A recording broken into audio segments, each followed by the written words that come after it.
speaking of surreal shit, the boogeyman actually does pull Zeke down. Can you imagine how fucking scary that would be? Having this like hot I girl. I try not to. Never mind then. Yeah. The kind of shit that keeps me up at night is I imagine and I remember videos of people like jumping off of cliffs and cliff diving and like doing parkour on rooftops. And when I'm trying to sleep at like 3 a.m., I actually only got 3 hours of sleep last night. That must be what this is like for you. You're like, no, I don't want to imagine an invisible fucking monster pulling me pulling me down.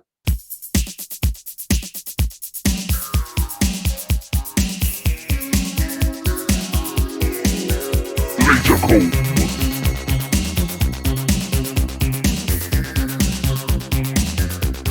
back, everybody, to a very spooky episode of the Laser Comb Podcast, the podcast where we comb through random episodes of classic TV shows with a fine-toothed laser. I am one of your hosts, Neo Cal. And I am your other host, Christopher Siege. Christopher Siege. Welcome on a very spooky Laser Comb episode 8. Now, Yes, episode 8 of the Laser Comb Podcast. We truly have a very haunting Halloween episode for everyone because we are reviewing season 5, episode 1 of Are You Afraid of the Dark? Mm-hmm. Indeed. Episode 53 overall. 53 overall. As chosen by numbergenerator.org. Yeah, it would never do us wrong. It would never do us dirty. No. Trust in the random number generator. Although it has pointed us to episode 22 on a couple of occasions now, which I find kind of bizarre. Very. Yeah, very suspect. But then again, it is random. It's a small chance, but it happens. It does. Well, and apparently. But here we are, episode 53 of Are You Afraid of the Dark? This was a show that ran throughout the 90s. It ran for 100 total episodes from 1990 to 1997, I believe. And Sounds about right. And then there was a brief attempt at a revival that ran from 1999 to 2000. I never saw any of that. There was actually also another revival recently that premiered in 2019 that is still going. It has aired 2 seasons now on Amazon Prime Video. There was also that movie that was like a few shorts. Wasn't there? Yeah, there was a movie. I swear people went to it. I've never seen any of that. And in fact, I never watched the show as a kid. You missed out, my friend. Apparently, although when I was watching this episode earlier in preparation for the podcast, what I came to realize was the end credit sequence has this really hype theme song that plays. And what I came to realize was this show clearly aired right before something on YTV that I watched on the regular, because I remember the hype outro. I remember the hype end credit music. Yeah, you do. Yeah, which if I remember, I'm gonna just throw at the end of this episode because I would be amazed if anyone has that shit copyrighted, at least to the extent of pissing off YouTube's copyright cops. I'd be amazed. Yeah, so that episode 53, The Tale of the Dead Man's Float. This is especially harrowing for me because I, much like Science Boy in this episode, I'm also afraid of water. By the way, I didn't bother learning any of the characters' names in this show. I can't remember, and I just watched it. Zeke. I think one Boy is Zeke. I think one of the girls' name is Greta too. But beyond that, we're just gonna make up names for them. Well, there's three characters. So like Science Boy, Swimmer Girl, and Swimmer Girl's friend is pretty appropriate. Yeah, For and anybody unaware of the show structure, the quick rundown is it was extremely episodic in that the only ongoing narrative is the Midnight Society, which is a group of like teenagers that meet in the woods around a campfire and tell each other spooky stories. And what the viewer watches is the visual representation of one of the kids in the Midnight Society telling a spooky story. yeah, it's called a framing device. Anyone who has ever watched shows like Tales from the Crypt knows what to expect. Yeah, Outer Limits, in the way that Outer Limits was never connected, but it didn't have a narrative. So I guess that's not in the same ballpark I've because never seen The Outer Limits, so but Tales from the Crypt definitely had a framing because it had that device. host. Yeah, yeah. Yeah. Very common in horror Oh, I television. never thought about that, but you're right. Yeah. The Um, earliest one I can even think of is like Elvira. Not exactly. That doesn't exactly count because what she would do is she would have segments that would bookend usually a existing movie or TV show. You're right. That's more like Mystery Science Theater. Whereas a framing device is something that's actually written into the episode to like kind of a meta narrative to wrap around You're right. the. Elvira and like Mystery Science Theater are about like a host talking about a piece of media that already exists. Yeah. Yeah, you're right. Yeah. The best like one-to-one comparison with what's going on in this show is Tales from the Crypt. Tales from the Crypt. This is Tales from the Crypt for kids. Yeah, 100%. Um, like I said, I never watched this before prior to today, but here we are. Here we are. And apparently the random number generator, there's exactly 100 episodes of this, the original run of it. It landed on the spookiest of ones for Christopher Siege. He's not a fan of water. Yeah, this episode actually has a 9.4 user rating on IMDb, That's the Internet Movie insane. Database. On IMDb, that's really high. So apparently this is a fan favorite episode. Well, here we are. Before we get into the episode, does the Siege have any harrowing, spooky October tales for us? I have a great many, but I had one that actually happened today on the day of recording. So Ooh. this morning, for the listeners, typically I work at either 6:30 or 7 in the morning, depending on the day. Today is my day off. I woke up at 6:36 quite randomly and was suddenly in a terror because I'm like, oh shit, I was supposed to be at work 6 minutes I ago. hate Oh that. God. And then I realized after about 10 seconds or so that I'm like, oh right, it's Friday, it's my day off. Okay, so cool. Then I had to use the washroom, so I went to go do that. And so I'm sitting on the porcelain throne, browsing my phone, texting with a friend of mine, and I look down and a massive spider, like twice the size of a toonie. And if you are not Canadian and don't know what a toonie is, Google a picture of it, and it's a big ass coin. Big Um, ass coin. the the leg span on this thing, I swear, was almost the size of a DVD. This thing was fucking massive, and it just like scurried from underneath. There's a slight space between my bathroom door and my floor because the place that we live in was very shoddily constructed. Um, but so from underneath this space, this like giant fucking spider just scurries on past my feet, and I am immensely arachnophobic. I have no shame admitting that. and I yelled out in absolute terror when this thing Eek! went running past me. I noticed that people, the more afraid of spiders people are, the more they exaggerate their size. I am not exaggerating. It was Okay, almost okay. no, I'm not. This was actually, and the place that I live in, like I call these behemoth spiders. They're actually called giant house spiders. Yeah.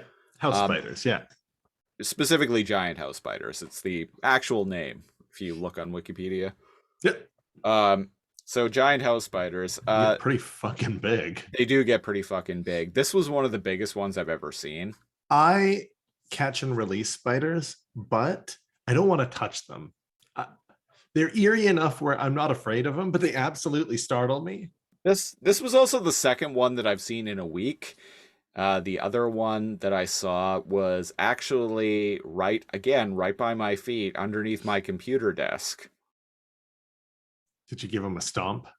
I couldn't get at him, so I grabbed the nearest toxic chemical I could find in a spray bottle and sprayed it at him. Turned out it was engine degreaser, which released some fumes into the air that kind of made me sick and passed out eventually. The idea of you desperately trying to kill a spider and it just crawls away unharmed, and then you like poison yourself, fucking pass Oh out no, like on the floor. I did kill that motherfucker, but yes, I did actually pass out like that on the floor. I woke up some Oh, hours later. what the? That's not okay, man. Well, Well, now you know. that spider is dead. That's what's important. That's what matters. I do not catch and release those those motherfuckers. If they come in my house, they're gonna die. It's a combat zone. It's It's not on you. it's fight or flight. They knew Yeah. what they knew what they were doing when they chose to When they enter chose to exist. when they chose to enter the octagon. My God, that's the spider's music. Oh, fuck. Anyway, Well, so this episode a of truly harrowing tale indeed. I thought you were going to go with the computer, not a spider. Yeah, I don't want to get too much into it, but I've also had a massive amount of computer issues today. So that because of that, some another show that we were also planning on recording today is going to be late. And well, it is what it is. What you gonna do? What you gonna do? I'm sure all like 4 people that listen to it that listen to War Planets, the Shadow are gonna be like podcast. checking their watch and being like, I thought it was supposed to come out today. I was actually yeah, it was War Planets. I was actually kind of surprised a few months ago now when I did get a comment from one person who was actually chomping at the bit for the next episode to come out. Oh shit. And I was like, oh yeah, we announced that we're gonna be delaying it by a week, and he's like, what? No. What? What? We're the sound bites. We're referencing a recent episode of Beast Machines that we covered on our Beast Wars podcast. Too much energon. Sometimes the bad episodes are more fun to review. That was one of the most fun. We're talking about episode 62 of Too Much Energon. That was one of the more fun episodes that we've done in a while. Yeah. Sometimes because like you're just so done with the episode, you just end up role playing a better episode. Ooh, crazy. All right. So anyway, speaking of episodes, let's tale of the dead this. man's float. Oddly enough, the intro always to Are You Afraid of the Dark always scared me more than the episodes. Really? When I was a kid, I would look away or change the channel until it was over and then try to come back. And if it was still on, change the channel and then come back to watch it like after the intro was over. Well, it's fucking creepy, man. So what's going on here? The kids are gathered around a fire, Yeah, and they're talking about how the aforementioned Midnight Society, led apparently by Harry Potter himself. it's not, listeners. He's a very Harry Potter looking motherfucker, though. He's a Harry Potter looking motherfucker. I'm not going to deny that. And so the gossip around the campfire is that one of their members had to leave. So one Contract of the disputes, you see. probably and in I can't quite remember, I'm bringing up decades old information, but I think like he went to a different school or he moved or Yeah, something. he probably got sick. His parents probably got sick of him getting paid scale to be That on the too. show. Yeah, let's be real. Yeah. And yeah, one of these kids. So And so there's a new kid who wants to join the Midnight Society, apparently. he's brought in like a burlap sack over his head.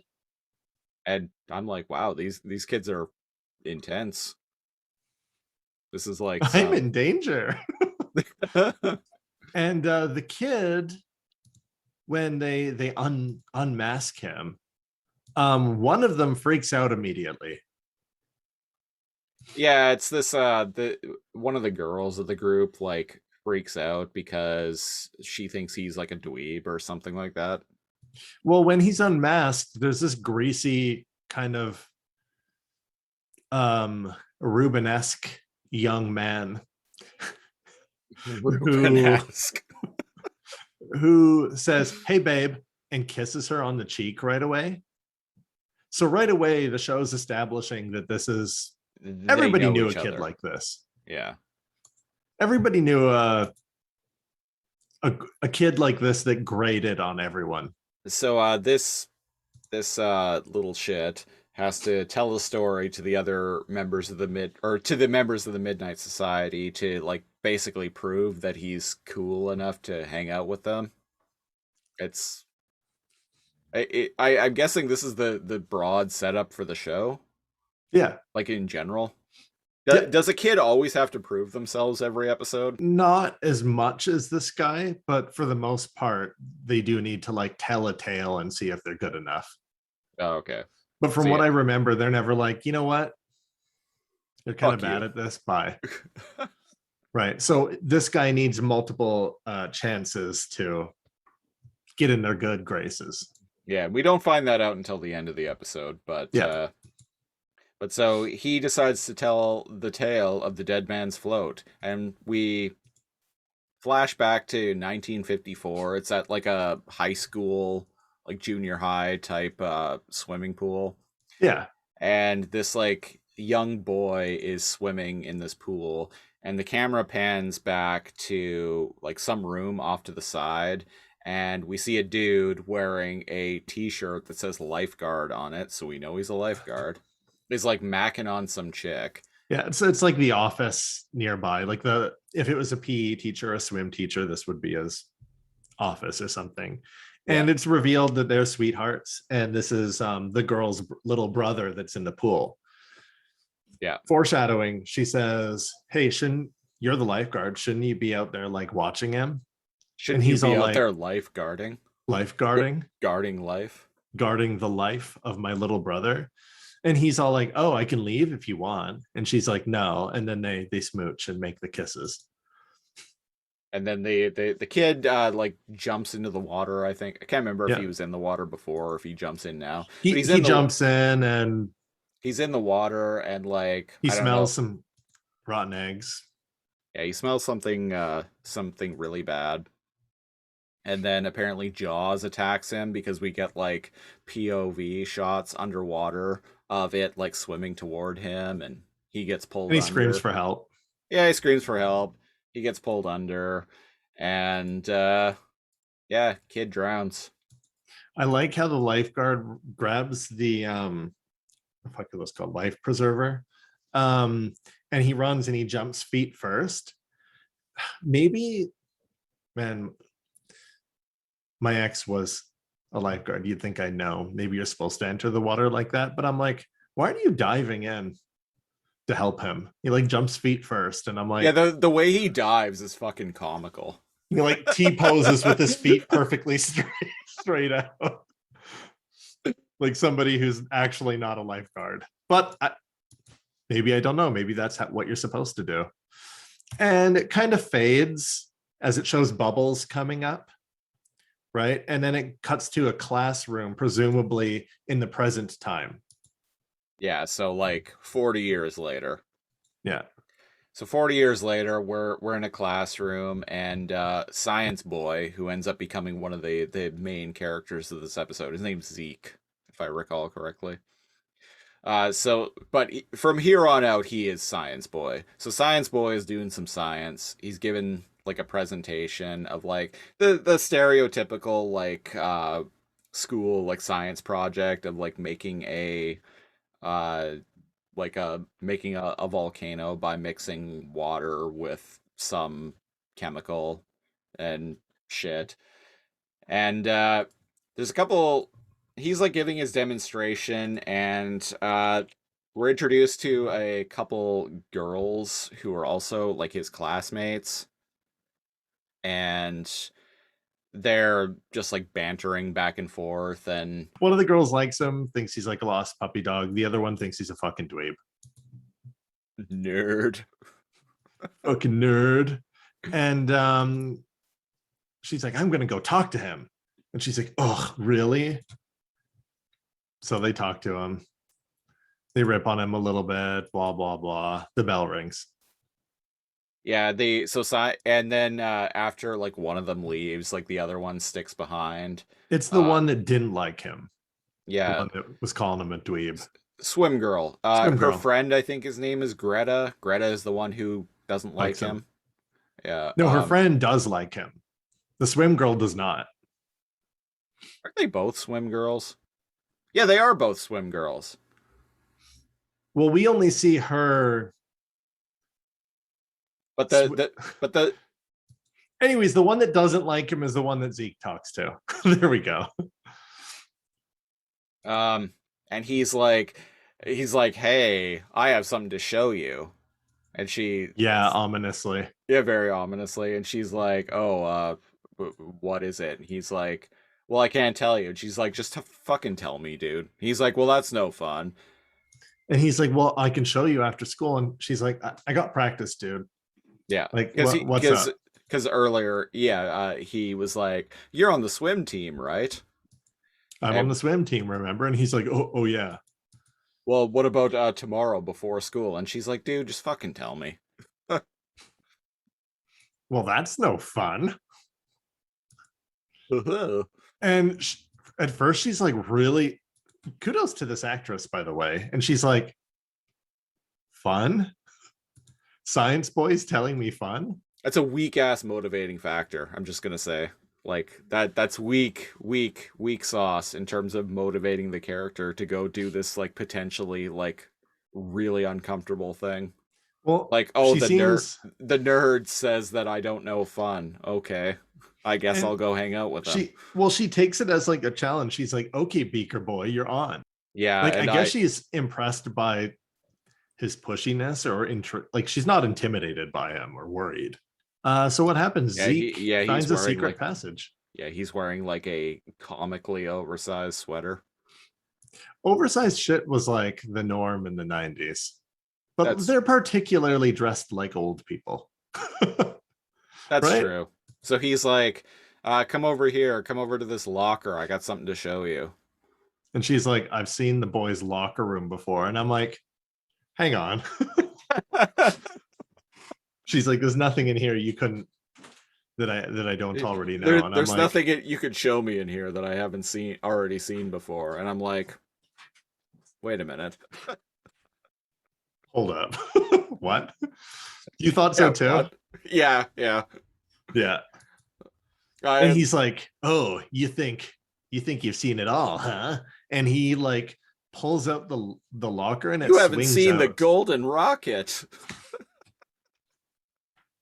And indeed, he swings out the lockers and shows her a secret entrance to like an old door that says pool. Too cool. Her Yeah. jacket's huge. Jesus Christ. What kind of door? One, what kind of door is the size of a locker, and why would it say to pool on it? Well, the whole locker swings like it's all one giant like thing, and it goes from floor to ceiling. So I Mm. guess it kind of makes sense. But you're right, like, well, no, schools tend like my gym's doors never said gym on them. Yeah, yeah. Yeah.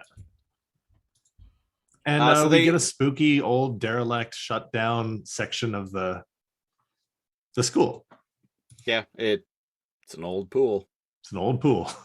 Oh, he says, I was calculating the volume of the school and realized that there must be a missing building. And I'm like, nerd. But hey, he found this. And she's the basic of their bickering is she's like, oh, I should convince the school to reopen this. Right. Yeah, And because he, she like being a swimmer, she wants I guess they have to new swim facilities. I guess they have to drive like an hour away. I'm Mm. like, there are no rec centers here? You know, like leaving town to go swimming? Unacceptable. Yeah. And she's like, wow, I'm impressed, Beaker boy. And he's all like, well, if you're impressed by that, maybe we could get together. And she's like, yeah, don't push your luck. They fuck off, and then the camera kind of zooms in on the like tarp that's covering the bottom of the swimming pool. And this is actually kind of a creepy shot. I'll give the show credit of like a human torso that kind of just emerges, that kind of presses through From it. the back, yeah, like something's trying to stand up Yeah. or something. Yeah, it's a creepy shot, so props to the show for that. Yeah. So we And cut it. We a flash couple weeks forward. later. Yeah, we flash forward a little bit. The pool has been completely restored, and a bunch of kids are swimming in it. And the two girls, swim girl and her friend, are like swimming, and like they swim up to the side and are chatting. And then we get more like Jaws type shit from And it's underneath going the for their water, foots and it's right going as they for step out of the water. right as they step out of the water, just in a nick of time. I mean, there's a bunch of other people in the pool, but these two got away. Yeah. Yeah, and that's what's important. And then back at the A classroom, chemistry lab. yeah, back at the chemistry lab, Swim Girl is having some is like lamenting or something about like not doing well at science, and Science Boy is all like, "Hoo, maybe I could tutor you." Yeah. So she's all like, oh, she's talking to her friend, and she's like, a C minus. If I don't pick up my grades, I'm off the swim team. And like Zeke's right behind them, and he's like, Ugh. did somebody say they need some tutoring? She's I'm like, highly okay, exaggerating how dorky this kid is. He's actually much cooler than that. and immediately she's like, "Oh, well, that would be great, but what'll you get out of it?" And he just smiles, and the camera freeze frames on him, And and he's like, hold up, that's not freaking. I knew you would notice that too. I'm like, that is what do you get out of it? And her friend's right there, and she's actually like leaning over her shoulder, like obviously jealous. Kids acting, yeah, obviously yeah, jealous that her friend is going to be spending time with the boy she likes. yeah, yeah. What do you get out of it, dweeb? I love that shot Uh, of her friend peering over her fucking shoulder. and then, so you know where my mind went with this, like right away, Hey man, but I was a teenager. right, um, but it cuts away to them at the swimming pool, and we get some exposition about how Science Boy doesn't know how to swim because he's afraid of water, Yeah. which something I can relate to wholeheartedly, because I too cannot swim because I'm afraid of water. under kind of similar circumstances. Really? So, well, sort of. So when I was 8 years old, my uncle took me to a swimming pool, and like I always had trouble swimming. I really liked the water, but I always had trouble swimming because I was a fat kid, and instead of floating, I would always sink. And I just couldn't figure out what to do about that. And my uncle, uh, brainiac that he is, decided, well, I'm going to teach you to swim by just throwing you in the deep end. Man, of a pool or a lake or A pool. I have heard this story of man, I'm usually not an ageist person, but it is such a fucking tale of boomerisms Right. where they grab a kid and throw them into the deep end and they go, "That's how I learned to swim." Sink or swim, motherfucker. And indeed, I sank and had to get pulled out by a lifeguard, and they did CPR on me, and like, Oh, actually, wow. yeah, like I spat water out, and Do you know? this was also at a time where they're like, oh, okay, you can breathe. I guess you can go home. Nowadays, they would like send you to the hospital and whatnot, But but you're like, this, oh, cool, you breathe. Off you go. You're fine. yeah, this was 1993, so Yeah. world was a different Pneumonia. place back then. I never met her. Yeah. Yeah. But Do since you know then, how many tales? Go ahead. but since then, I've been kind of afraid of water, specifically being submerged in water. Yeah, that's different, right? Yeah, yeah. It's not even a matter of holding your breath, it's a sensation. Well, exactly. Like, so as soon as I'm in water, that's like basically above thigh, uh, like maybe midway up my thighs, I start feeling really uneasy. Mm. So even in hot tubs and stuff. Yeah. You know how many people I've met that have that tale of like a dad or an uncle or someone throwing them in the water? And do you know how many of them can swim? None of them, because they're fucking terrified of water. I know like 4 people, including you, who've been Yeah. tossed into the fucking water as a kid, and now they don't swim and they don't fucking like water. Whoo, surprise, surprise. Yeah, surprise, surprise, traumatizing experience doesn't really go the way you want it to. And you know what? The people that do that, they weren't thrown into the water as a kid. Don't lie to me. They weren't Mm-hmm. thrown and being like, "This is how I learned." Fuck you. You were given lessons and shit. You shit Mm-hmm. disturber. Or your brothers or cousins taught you, or you figured it out. None of this, or you had school swimming lessons. None of this. Well, I was thrown in the water and I did just fine. Fuck you. Don't do that to your kids. Yeah, he was also kind of a just a piece of shit in general. Oh, obviously. I some stuff came out about him a few years ago that let's just say something happened to one of his children when they Mm. were an infant that happened, and it didn't happen the way that he said that it did originally. Mm-hmm. And the way that it actually happened was a lot more uh horrible. Yeah, sounds like a person that karma hasn't caught up to yet. Or Uh maybe it has and he's dead. uh no, he is alive, Alive and hopefully not well. but someone else in his life who was much more important to me uh is not alive now. Hmm. Anyway, let's move on from Let's that. move off of that. My apologies to listeners and to Cal. And this tale is the scariest of all because it's fucking true. Oh, uh there you go. It fits the Halloween theme. yeah, scary tales are the ones that are too real. Too And much reality. too much reality. And So what was why exactly was Science Boy afraid of water again? So he was afraid of water, and he tells her the tale, and he doesn't want to tell her, and he's like, "Oh, forget about it." But she's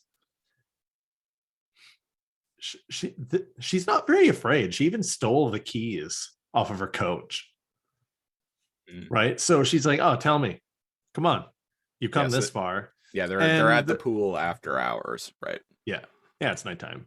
And he's like, "Okay, well, I was swimming, being a kid in a pond, swam there before, and I got my foot like twisted in some plants or whatever, and I kicked and panicked, and that made it worse, and I couldn't get free, and the more I panicked, the more I got tangled, and because he had like swam down, I guess, and then tried to swim back up, and then his brother came and cut him free, and like I think it was a situation uh like yours, but rather than being like thrown in and being like sink or swim, motherfucker, it was him being afraid that something will grab him. And indeed, man, the emotional maturity of these kids are shocking. I actually think this is well written. He's like, I guess I can't tell if I'm jumping ahead, but I'm just giving the TLDR. Zeke is like, I guess I have this feeling that something was trying to pull me under, and it wants another shot to try to get me again. Oh shit. Yeah. Foreshadowing. Right. And it wants another shot to try to get me. And I'm afraid of something unseen, like getting me. And I kind of get that. I don't really like lakes or ponds because the water's fucking dark, but I'm okay in pools. And speaking of pools, so they're chilling in a raft, Yeah, they're chilling taking it together in slow a because she raft. realizes Yeah, how scared he is. I think this is actually where he reveals most of the story, when they're in the raft. yeah, yeah. And she's just chilling, and she gets him to touch the water at least. And Because then some. he's wary of even putting his hand in it. Speaking of foreshadowing, she's like, I guarantee you, Zeke, there's nothing in there that can get you. He touches the water, he's fine. And then she gets pulled under.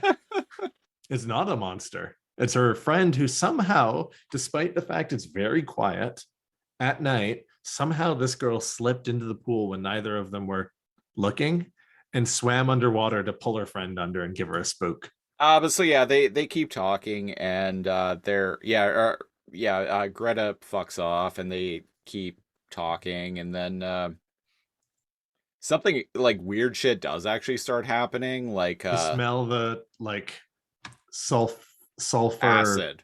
It's what acid, they keep. rotten egg Okay, smell. so they keep saying in the episode that it smells like acid, and I'm like, what does acid smell like? One, there are many different types of acids. He says that. Yeah, yeah. He says it repeatedly throughout the episode that it smells like acid. And I'm like, acid? Smells like oranges? Apple juice? what kind of acid we talking here? Exactly. A lot of Uh, acids are odorless too, unless they're reacting with something. So yeah, I'm yeah. I'm thinking he's meaning it smells like an acidic reaction with something. Let's say sulfuric acid. Because This other thing, people say it smells bad, like yeah, rotten eggs. yeah. Sulfur does kind of smell like rotten eggs. Like Yeah. it smells really foul, and like sulfur is kind of like the odor of the dead. Right. Dead people kind of smell like if you've ever encountered a body that is a few days old, it I have not. smell have it smells kind Oh of like fuck. sulfur. I Um, have not. I have had the luxury of not. Well, yeah, there's another spooky tale. it's just my grandparents were apartment managers when I was a teenager, and sometimes you got to go into an apartment building because someone's not responding. I Yep. You Yeah. you can usually smell it before you see it. I had people that worked overnight. I worked in the hotel industry for years and years and years, being like, "Oh, it's just a matter of time. Just wait. You know, you're going to be banging on a door. Hey, blah, blah, blah. Your wake up call. Hey, your flight soon. You're going to let yourself in and you're going to find somebody, guaranteed. But I didn't. That's you are fortunate for that, good sir. There is an actor from Glee named Corey Monteith. Mm-hmm. And he's from the city that Christopher Siege and I live in. Mm-hmm. And very shortly before he passed away, he was staying at my hotel. And he kept coming and going all throughout the night, getting drugs, very clearly. Yeah. The next night, he was staying in a Vancouver hotel when he passed away from overdosing. It's weird seeing like a minor celebrity like the day before doing the same thing that did him in, like the day before.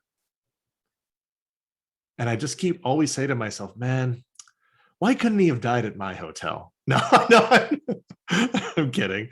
It's weird. He was like young, like I'm pretty sure he's like our age or something like that. And I think he's younger.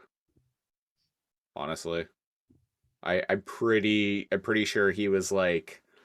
Oh fuck! Is he younger? I think he might have been like 30 or 31 when he died, and he only died a few years ago. So he was quite born sure in 82. Oh, okay, I'm wrong. He looks young because he plays a fucking high schooler in Glee. Yeah, so he's 3 years older than I. He was 3 years older than I am. Yeah, hype shit.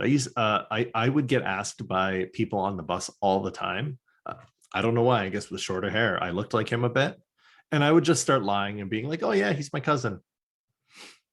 I could see it a little bit. Yeah. So that's my harrowing Halloween tale. Ooh, I met a person the day before they died. I don't know. That is always a kind of a bizarre experience, though. Like when you see someone and then they die very shortly afterward. Like they're normal and they're alive and they're healthy, and then they're just gone. It's weird. It is such a surreal thing. Yeah. We cut to a back to like the locker room area, and the two kids are chilling with like cups of presumably hot cocoa, and they got blankets wrapped around them. And well, they get saved. Yeah, they get saved by the janitor, who we didn't mention, but was actually introduced in the initial scene in the classroom when we first met Science Boy. And he had to clean up. He had to clean up after like the science experiment went awry. The reason he had to save the kids is because the creature, even though it's invisible, actually like pushed them out of the raft. Mm-hmm. Like capsized it. Yeah. And then he's like, "Here, hang on," and he passes them a broom handle. A broom handle or something. Yeah. Yeah, I thought it was a broom handle. Looks like a long net thing. Oh. Is that actually what you use to like help people that are whatever? Anyways, it's a long ass handle thing. And like you said, they're chilling in the locker room, like drinking cocoa, and they're having this chat with the janitor. And in the background, like in full frame. And I might actually make it the episode art for the podcast. There's a big ass date rape poster. Maybe don't make there is, yeah. You'd never seen anything like that in school, but there was Dare. You saw a lot of Dare posters and shit in your school, right? Yeah. There were date rape posters and like. Well, I went to alternative schools where they just didn't really bother with shit like that for the most part. Kids would tear it off the fucking wall. Yeah. I know you shitheads, man. I almost got sent to one. Oh, man. I'm so glad I didn't. So many people I hated. I'd be like, man, how am I going to make it through a year? I hate this guy. And then that shitlord would get sent to an alternative school. And I'd be like, yes, Yeah, the kind of schools I went to were the kind of schools where they're like, oh, let's as a school project, let's paint one of the let's repaint the lunchroom. And so here's the paint and here's like supplies and everything. And like we just took the paint and like painted dicks and like painted like fuck you and stuff Course like you all will. over the walls. Of course you're going to. Yeah. And boobs. Yeah, Yeah. it was fucking stupid in hindsight, but like that's the kind of shit that goes on at alternative schools for bad kids.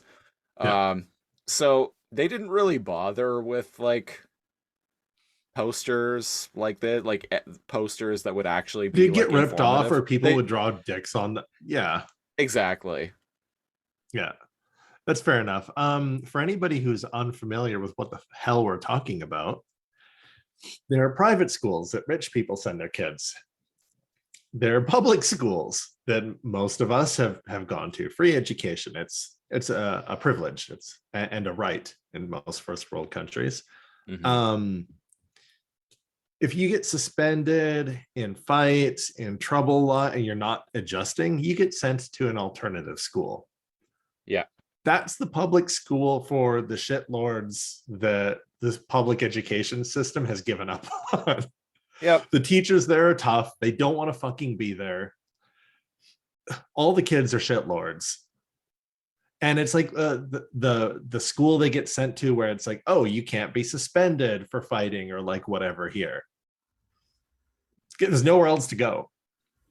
Oh no, you could definitely be suspended for fighting. I was suspended for fighting. They're more lenient, is is what I mean. Like I They at the school that I went to, the standard policy was you get suspended for 2 weeks if you fought. And oh, that was the same for me. And I went to public school. Even um if you didn't start it, it always pissed me off. and I got suspended for fighting 3 times at that And but school in not particular. expelled. No, not expelled. They had to I know. meant not expelled. Sorry. Yeah, When I said earlier, I meant you can't get expelled. they had a policy of not expelling kids because at that point it's like That's what I mean. literally Where are like you going to go? where else would they go? Yeah, I misspoke earlier. I meant you can't get expelled in the alternative schools. Nowhere to go, man. Nowhere to go. And If you do maybe it's just something a Canada egregious, thing. if you do something egregious enough, you can get kicked out of that alternative school and sent to another one. Yeah. It borderlines like there's the get kicked out and sent to another school. But if it's like bad enough, you're just going to juvie. Like Yeah. you stabbing kids, you're going to, to I never, juvenile yeah, detention. I was kind of a bad kid. I was never like that bad. I never really did anything illegal other than like drugs and underage drinking and stuff like Small that. misdemeanor, dumb. Breaking windows. Like I smashed the I like had this big outburst one day because like kids were some things had come out about me. And I was dealing with a whole bunch of homophobia. And so I responded to that by essentially puffing my chest up and like throwing desks around and like I smashed like some windows and um These walls can't hold you, man. and so I got sent home for like the rest of I didn't even get suspended for long because of the circumstances. Right. And because like my most of my teachers at that school actually liked me. Like I did shit, but like I cooperated with them most of the time. Like if You they weren't came completely belligerent. yeah, I was never mean to my teachers and like if something was going on, my teachers would come and talk to me about it. I would usually be honest about everything. Like even the stuff that I like my part that I played in it. I would never try and like make myself look better in those kind of situations. But so my teachers most of the time uh would come and talk to me and they'd be like, "Oh, okay, so this is This is why this is going on. So in that situation in particular, I got sent home for the day, and I think it was on like a Wednesday, and they're like, take the next couple days off school and then just come back on Monday. Hmm. Shockingly, shockingly understandable. Yeah, I was a bad kid in the sense that I got up to shit, and like if people came at me with shit, I responded in kind, but I was never a dick to my teachers. I never really like intentionally like did anything to. Oh, so you weren't a bully? No, no, not at all. Yeah, yeah. So sometimes you, oh man, sometimes your people are good, but they find themselves in bad situations. People used to smoke, kids used to smoke crack outside of that school quite regularly. I believe you. I was one of them occasionally. You know who else was one of them? This fucking janitor, man. He has seen some shit. So this janitor, funny enough, actually kind of looks like my dad. Okay. Yeah. Yeah. Hold up. I can see there's some resemblance going on here. And this janitor does kind of look like my dad. That must be fucking weird. This is a It is very kind of weird. Christopher focused episode for us to land on. Quite ironic considering I'd never seen this show before. Fucking weird. It's about like fear of swimming, a guy that looks like Christopher's dad, Date rape posters, you know. date rape posters. So Christopher's dad, who's here at like presumably 8, 9, 10 p.m. with these fucking teenagers, has a heart to heart where he's like, hey, I believe you kids. And they're Yeah, like, and what? Really? we find out that he is actually the guardian of life from the opening of this episode, or the Yeah. opening of the story. A failed guardian of life. Yeah, he was the lifeguard at the beginning who Basically, failed to it's revealed save that the kid died. Yeah. And that was his girlfriend at the time's little brother. And it's clearly fucked him up. Yeah. And he kept trying to tell people, hey, when I went under and tried to save him, there was like something in the fucking water, like pulling him down, like physically holding him down. And I couldn't get him up, and no one believed me. And then it happened again. And then it happened again. So like 2 or 3 more kids died, and then they just shut down the pool. I think he says 3. Yeah. Yeah, nobody believed him until it happened 3 more times. And then they, instead of calling the X-Files, calling Mulder and Scully, this is like a kid version, right? Like this seems like a pre setup for something that Mulder and Scully would come and investigate, Monster of the Week style. And but nope, they didn't call the FBI. They just shut it down. Who are they gonna call? Nobody, apparently. Oh man, I was setting you up there. I know. My favorite thing in the world is to let people set me up and then either act clueless or just completely fucking foul ball. Oh no, I've revealed my secrets of comedy. Oh no. Who are you gonna call? Janitor Christopher's dad. So he tells this harrowing tale, and I feel like this actor has been waiting his whole life to act the fuck out of this, because holy shit does he like over deliver. He like stares off in the distance and he's like, the kids, yeah, he haunt my dreams. He puts his head back against the wall behind him, and he's like looking off, and he's like shaking his head. I like, love it, man. He's so overacting on this show that, like, by the looks of things, has a budget of like $500. $500 an episode. I love it. I fucking love it. He like closes his eyes when he's talking, and he's like, I see them in my sleep every night. And I'm just like, holy shit, man. This guy's life has been ruined by this. I love it. Yeah, so Science Boy gets the idea that of like, or was it Science Boy or was it Swim Girl? I can't remember. Oh yeah, I think it was Swim Girl actually. Well, he says, I think there's a way we can see it. She comes up with an idea later, Oh, but okay. Science Boy is like, well, we need to stop it so it doesn't like hurt, so before it gets someone else. And he's like, oh, there's no way to stop it. It's invisible. And he's like, but what if there's a way to make it visible? I have a science. And it cuts to a shot of from inside the the science lab, like chemical cupboard, Yeah. the brightly lit. Now that I'm older, I'm seeing all the tricks of cinema. So the camera, it looks like it's from inside, right? And they open it up and there's all the science around.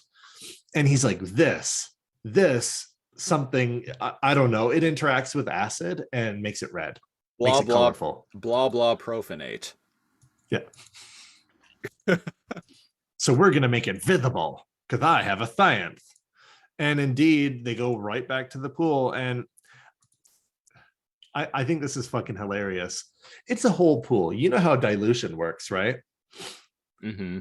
He pours a little bit of this canister in the whole pool, but don't forget, like, there are chemicals added to pools that balance the pH, like the acids and the right. So like, this isn't just water that he's pouring this shit into, No. and it's a There's huge like pool. chlorine and a It's whole not. bunch of other shit in there. It's yeah, tons of shit. Like I said, my ex was a lifeguard, and there's a bunch of chemicals, right? And there's a reason sometimes your eyes burn when you go to the pool. And it's not like a little beaker of water. He just pours some of this shit into the whole pool, and then almost instantaneously, something starts to take color. And like the geniuses they are, they lean in close to be like, wait, I can see it. Oh, do you smell it? Yes, it's coming. And this is when it actually becomes actually pretty fucking scary for me, at least. Oh, okay. Because they're staring in this, and a very realistic, now blood red, like colored, like fucking zombie, like comes out of the water, and it has a skull. Like it's not even like a zombie, it just has a fucking like skeleton, like a drowned ghost.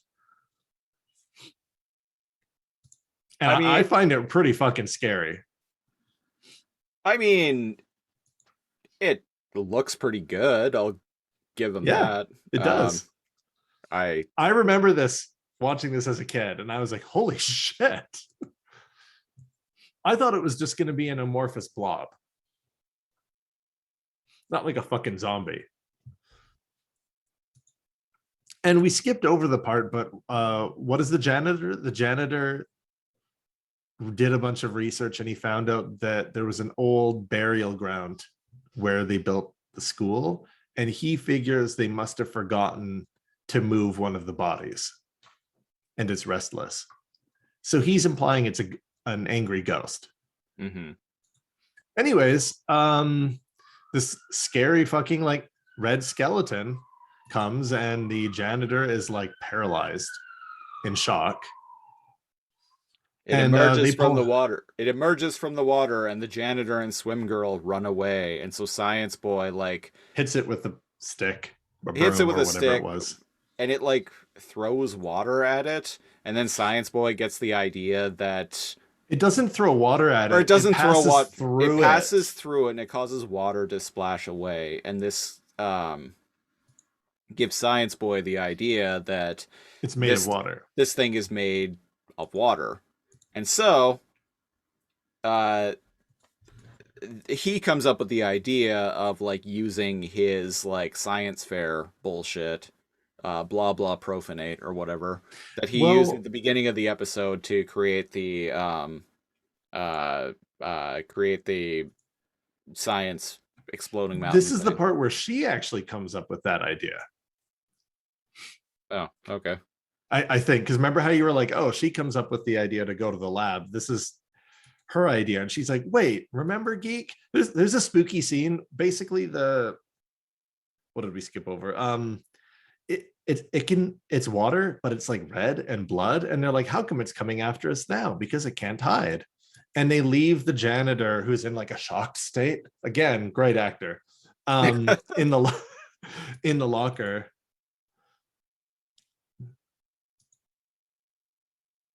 And yeah, and he's like, but how do we fight it when it's water? And she's like, wait, I might have an idea. And they run off, and she grabs the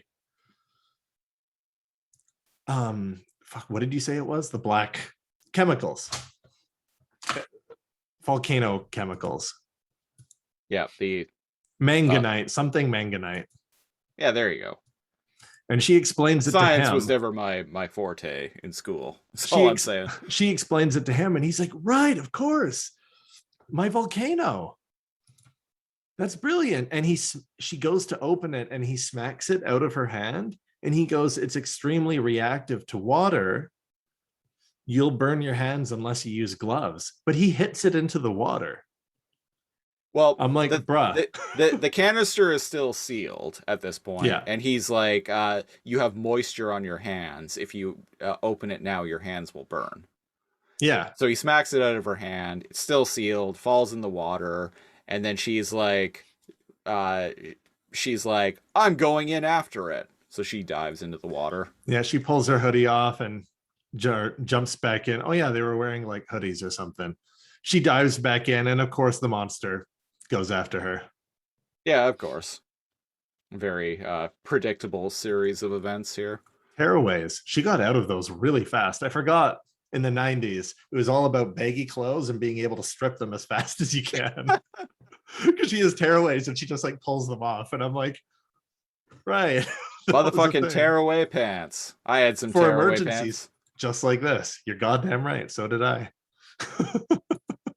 Some blue Nike tearaway. How do we pants. even describe why that was a thing? I couldn't even tell people.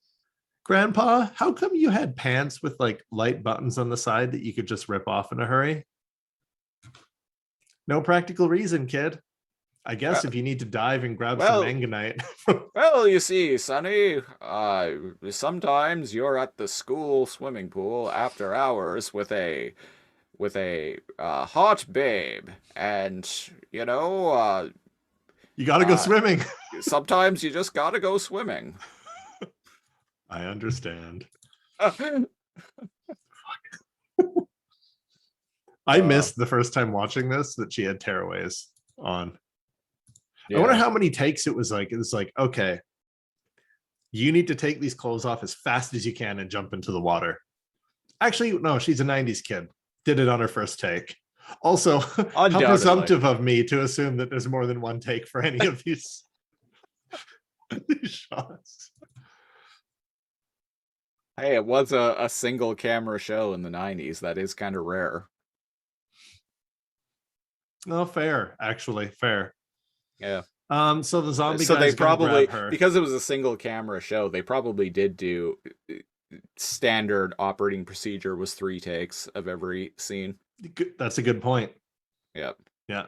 And you know she what? did it on the first one. God damn it. She only got faster after that. You know what? I'm ripping on the show, and we talked about its budget and stuff, but it's a lot better than some of the things we review. That is true. And she gets the canister. She gets the canister, but Zeke's in the water because he wanted to distract the monster. Yeah. So she swims away. He's being brave there because he's afraid of water, and the thing is swimming toward her, and he's like, "Over here, motherfucker!" and then dives in. I'm here. Kill me. Kill me now. And indeed, it completely 180s and decides to go after him instead. I guess it wants to. It likes killing boys more than girls. I don't know. Yeah. It's it's animalistic, so like it got distracted. You know, like in zombie movies, like you yell louder and it gets distracted, and because like that's just what it's focused on now, it just starts lumbering toward that. It's almost mindless. Yeah. I think that's what's going on. Yeah, good call. And I like how he's like treading water and like trying to get away from it feebly. Mm-hmm. And she's like, oh, okay, gotta put these gloves on. And she's like trying as fast as she can. And I'm like, Yeah, but so your whole she's body's covered in water now. yeah, but Are you, she puts your on rubber hands are what you're gloves. Yeah, worried yeah, about? yeah. Good point. And the janitor woke up, I guess, because he saves Zeke, pulls him out of the water just in time. Just in time. And she grabs the like big bottle of chemicals and like throws it at Yeah, the she's like, yo, big red, catch, and tosses the powder at at the him. the crimson biome. And indeed, he like writhes in agony, even though he And can turn into ooze and dissipate on a whim. And the water boils and he makes like dying creature sounds, like stock sounds. And then the water eventually settles and the red is gone. and my janitor dad is like it's finally over. I After all these years, After all these years, I'm free. I can now rest. I'm coming, Shelley. Starts like lumbering back toward the graveyard. I just watched The Crow recently. Yeah. Oh, it's a good month to watch The Crow. It Should is, watch yeah. it. Oh, I maybe that can be our. No, we need to do The Matrix, right? Yeah. Actually, I'm gonna listeners. I have another podcast called Based On. Talk about movies based on books, and I actually pitched doing The Crow because it's based on a graphic novel. Um, That and counts. it does count. We even did a graphic novel on that show. The movie Ghost World, based on a comic book. Um, but I kind of want to talk about it because I still love the movie, but my 2021 mind has some different takeaways from it now than Really? when I Okay, was so stay younger. tuned. So stay tuned. Not to slag it, but I just there were things that I there are things going on in that story that I was oblivious to in my younger days that I'm much more aware of at this I'm point in my curious life. now. Well, stay tuned. I will look Uh, forward to it. So what happens here? He's like, after all these years, I'm free. It's time to conquer Earth. Whoops, wrong. But what is he? What's Janitor Dad? He's like, thank you, oh, kids. Thank you. Alpha, the janitor is free. Prepare some teenagers with attitudes. Da-da-da-da-da. Wait, that's a different episode of Laser Cone podcast. Right. So it goes back to the narrator, who's saying the janitor was no longer tortured by his past, Yep. and they didn't have to close down the pool. And it kind of cuts to a scene implying that Zeke and Swim Girl are dating. Yeah, they're like snuggled up in a raft. He's reading a book, and she like he apparently is reading it upside down because she turns it around right side up. No, he's not reading it upside down. He has the spine folded, and she moves it to the next page, Oh, presumably okay. because they're studying chemistry. Oh, okay. Yeah. That's what's going on. Yeah. And he to her is like, hey, want to go for a swim? And she's like, yeah. And she gets up and she walks over and she dives into the water. By the way she dives is like somebody who doesn't swim dives. She belly flops into the water, and I just caught that now. And I'm like, hold She on, she's on the she swim team. she does a better job than the guardian of life. I, Young janitor dad. good point. Young janitor dad. And she's like, no, the narrator's like, even though Zeke just asked his girlfriend, Swim Girl, to go for a swim, the narrator's like, but Zeke still preferred his books. And he lies back down in the raft and continues reading. And I'm like, you just asked her if she wanted to go for a swim. So you just wanted her to leave so you could read chemistry on your own, you fucking nerd. That's my takeaway from it. And yeah, it cuts back to the Midnight Society. And Zecker, is it Tecker? Oh, whatever that lively friend that they had that brought Kunk from the Goonies. He's all like, see guys, tell me that my buddy's like story wasn't awesome. And they're like, okay, we got to vote. And I'm like, oh, okay. I guess they gotta vote. And they all huddle in a circle and kind of like look around at him. And the gross, this guy's supposed to be like a punky, gross kid, right? There's sand type stuff with different chemicals in it that they throw into the fire that makes like it flare up and have different colors every time they start to throw. Submitted for the approval of the Midnight Society, the Dead Man's Tale. Like, and then they throw the sand in the fire. We missed that part. He's eating that. Like a kid eating paste. Like maybe you shouldn't have him in the group if he thinks that's okay. There's probably like magnesium and like crystals of some. Hey, magnesium is good for the immune system. All types of it. All of it. Just eat it. Eat it by the chunk. Get rocks of it and just fucking dive in. He's probably fine. And he's eating paste and they turn around. They're like, okay, sorry, but it needs to be unanimous, and it's not. So we're going to invite you back to continue proving yourself. A provisional member. None of us had to do this, but you're disgusting. So yeah. So you got to prove yourself. If you can prove that you can hang with the spooky kids, the cool kids, then you can join. But in the meantime, right now, like in the meantime, put this burlap sack back on your head, fucker. And indeed, when they all leave, one thing I always learned: always pour water over your fire from this show. And indeed, they do that every single episode.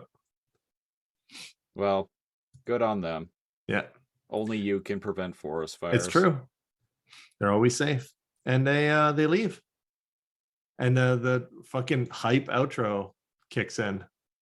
Yep, that hype theme song that was the as I mentioned, obviously this show played like right before something I watched on the regular because I always heard that fucking music. I'm curious now what it was. It's probably Beast Wars. Probably. I probably watched this and Beast Wars back to back. There you have it. Yeah, so that was episode 53 of Are You Afraid of the Dark? What's your takeaway? Other than, Janitor Dad and Janitor Dad, the budget was kind of lacking. There were some good makeup effects on the creature. Yeah. A few genuinely creepy shots. The kids seem to be the best actors on the show. The acting was fine. Yeah. Just fine. I looked up some of the cast and they're all still working, so. Cool. Good. It's a thing. Christopher doesn't have nostalgia for it, so. No, I don't, but it was like when you were a kid and you had nothing to do, this was a good time. This wouldn't have been something that I would have been into, though. You don't think so? At the time, no. I didn't. I didn't start developing an affinity for horror media until not even too long after this, but still a couple of years after this. It wasn't until I was about, so 13 or so. Yeah, I always liked into paranormal horror and spooky shit. Yeah, whereas I didn't really when I was a kid, outside of like Ghostbusters. Is Ghostbusters spooky? Paranormal. Hmm. Yeah, Ghostbusters is technically a horror comedy. You know what? The Librarian is actually scary. Yeah. Yeah. No, it is a horror comedy. Yeah, totally. Yeah. And the I guess I never thought about it like that. and the what is it? Zool, the dogs. Okay, I take it back. No, now that you're jogging my memory, like as a kid, the dogs were fucking scary, man. It's a very funny movie, but there is some Some of the paranormal ghosts are horror actually elements scary. in that Now movie. that I'm Yeah. like replaying the movie in my head. Yeah, I love Ghostbusters. So, but Yeah. yeah, so it wasn't really until a couple of years after this that I started becoming interested in horror as a whole. You ever watch X-Files? Occasionally, here and there. Here and there, yeah. I I, watched it I a lot, but not day to day or week to week or anything. Funny enough, I like that movie, the first movie. I liked that a lot when it first That came was out. ripped apart by It was, yeah, people. but that came out when I was 13. I really liked that. I think that was probably around the time where I started getting into horror and like I don't even paranormal and remember it. spooky stuff. Spooky, scary skeletons. I don't the movie had something to do with bees and FEMA and shit. Right. It had the Um, subtitle on home video, X-Files Fight the Future. And then a decade later, there was another movie long after the show had I ended remember, called yeah. yeah, we worked at Blockbuster when that came out. Never watched it. X-Files, I Want to Believe. Listeners, me and Cal met in the late 2000s because we both worked at Blockbuster. And here Uh, we are. that second X-Files movie is terrible. It's like a Oh, really really? it's like a really bad episode of the TV show that for some Stretched reason out. was made as a movie. Oh Stretched no. out. It doesn't even have a budget much higher than the TV show. That sucks. I mean, It's I had bad. never watched it because I was just like, eh. So it sounds like the movie's kind of eh. And then there was that revival show like 5 years ago Yeah. that was very eh. But It like had they're Joel older McHale. and It had Joel McHale in it for some reason, who what? is great on Community, but he was like the villain of that season. And I'm like, dude, you feel really out of place in the X-Files. Joel, who is that? Is that the He's the main dude in he's the Community. like the main douchey lawyer guy? Yeah, yeah, Jeff I've watched all Winger. of Community, but I can't remember what the character's name is. Yeah, Jeff Winger. Right, Jeff Winger. You just said it. Yeah. Yeah, yeah, Um, yeah. I liked Community, but at the end, it kind of started fizzling out because actors were being replaced. Actors were leaving. Yeah. Yeah. Chevy Chase left because no one liked him. And then Donald Glover left because he became way bigger than that show will ever be. um, and then I think someone else left. Yeah, the show kind of fizzled out. Yeah. It was I still enjoyed the last few seasons. It I had never a watched. Mike from Breaking Bad. It did, yeah, yeah. I never watched the final season because the final season aired on like I remember back in like 2014, 2015, Yahoo decided that they wanted to start a streaming service called Yahoo Screen. I And don't remember this. yeah, Community had been canceled by NBC for like the third time.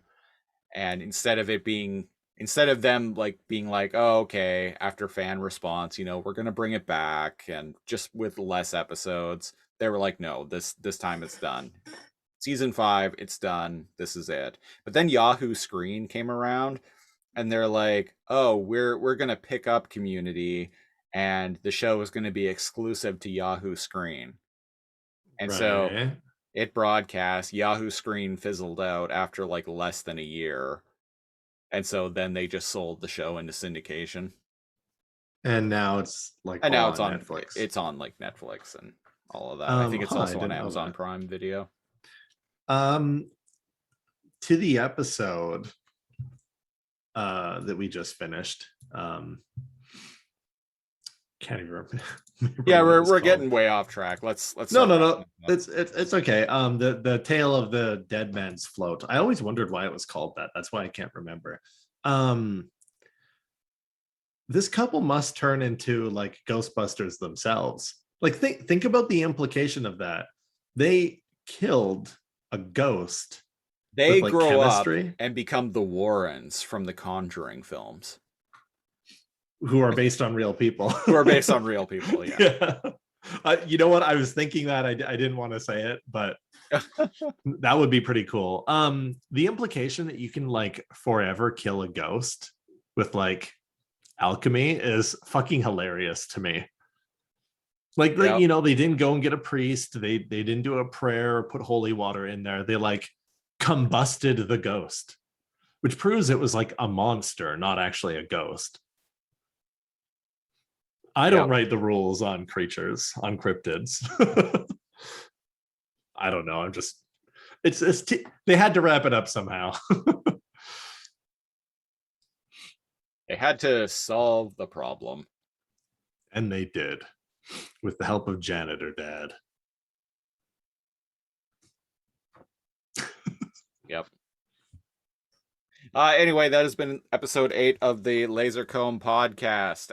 If you want to support the show, go to Patreon, patreon.com/lasercomb, LAZORCOMB. I just revamped it recently, so there are now 3 tiers.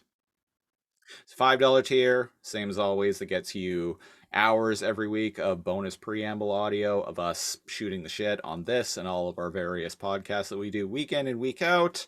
Also at the $5 tier, now you get our monthly movie commentary track, Too Much Commentary, and our monthly Beast Wars comic book show, Too Much Galavar.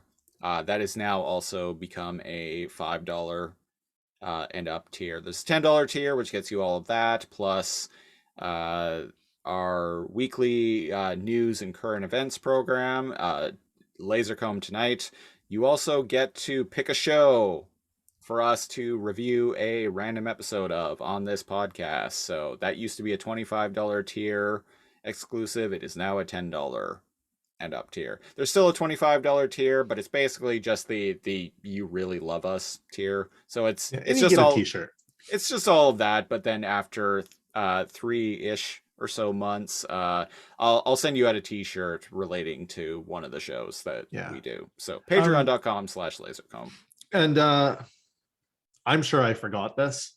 But the breakdown of what we do here on the Lasercomb podcast is Patreon, Twitter polls, however, whatever we land on a show. After the show is decided upon, it's a random episode. So you get to pick the show, but then the episode is randomized. Yeah.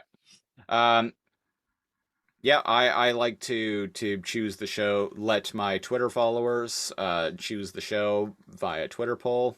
If you want to weigh in on that, I put them up like once every couple weeks or so. I am at Lasercomb on Twitter, at LAZORCOMB. Cal, you are also on Twitter, yes? I am, yeah. Neo, like from the Matrix. Neo_Cal, KAL. And I think your poll just closed. It did, yes. I'll get to that in a Okay. second. Facebook.com/lasercomb, spelled the same way that I have now just spelled it twice now. So go check No, that out. again, you spell that shit 7 times. It is the central hub for this and all of the other various podcasts that we do.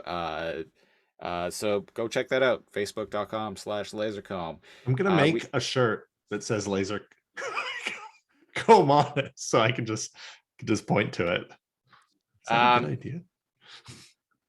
uh we mentioned Twitter polls.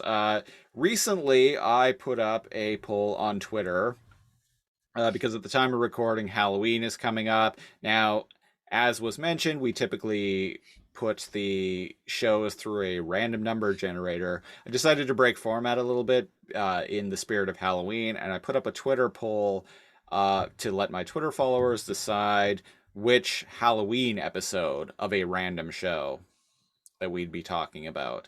And it was a very, very, very tight race, but with Thought it was going what to be a tie. it seemed like it was going to be a tie, but in the 0 hour, one more person came in and voted for Gravity Falls. So we're going to be talking next week on the LaserComb podcast. In honor of Halloween, we are going to be talking about the 12th episode overall of Gravity Falls, Summerween. Fun, Summerween. Summerween. It's a fun episode. It's a fun show. I'm I've never excited to seen talk. it. I'm excited to talk about it. We might have a guest or two on for that because I know a couple of people who are huge fans of Gravity Falls. I'll be So sure to just trash it beyond, just tear their hopes and dreams. No, I'm sure I'll end up liking it. I always say that I'm gonna like tear things apart, and then I always end up liking it. uh, Well, sometimes no, we on this very podcast. no, And yeah. anyway, keep an eye out for that next week. LaserComb podcast, Gravity Falls, Summerween. We're gonna get out of here. I'm one of your hosts, Christopher Siege. And I'm NeoCal. And until next week, thanks for listening. Thank you. Bye.